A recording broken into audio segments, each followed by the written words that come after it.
Hello বন্ধুরা, তোমরা কেমন আছো? আশা করি ভালো আছো। আর আমি কিন্তু একদমই ভালো নেই, তার কারণ আমাকে টোটোর মধ্যে চাপাচাপি করে বসিয়েছে। দেখতেই পাচ্ছ আমার কি কষ্ট হচ্ছে। আর আমরা সবাই মিলে কোথায় যাচ্ছি বলো তো? আজকে আমার দিদির শ্বশুর মারা গেছিলো, সেই খাবার দাবার, সেই জন্য আমি সেখানে যাচ্ছি। তো এটা হলো আমার শ্রাদ্ধ বাড়ির আউটফিট। আর এখানে চলে গেছে কারেন্ট, আর কি বৃষ্টি, মানে বেরোতেও পারছি না ঘরের থেকে। একদমই গ্রামে আমার দিদির বাড়িটা। তো দেখো চারিদিকে জল জমে কি অবস্থা। আমাকে প্যান্ট তুলে শেষমেশ যেতে হচ্ছে, মানে খাওয়া দাওয়ার প্যান্ডেলটা হয়েছে পাশের একটা জায়গায়।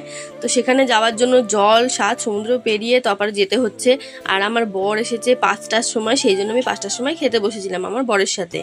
খাবারগুলো খুবই টেস্টি ছিল, খুবই ভালো রান্নাবান্না হয়েছিল। আর শেষ পাতে আমাকে লেবুটা এইভাবেই খেতে হবে, কারণ এইভাবে না খেলে আমার একদমই ভালো লাগে না।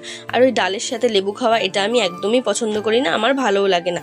আর বাড়িতে ফেরার সময় খেয়ে নিলাম দোকান থেকে একটু চা। তো আজকের ব্লগটা এই পর্যন্ত, টাটা।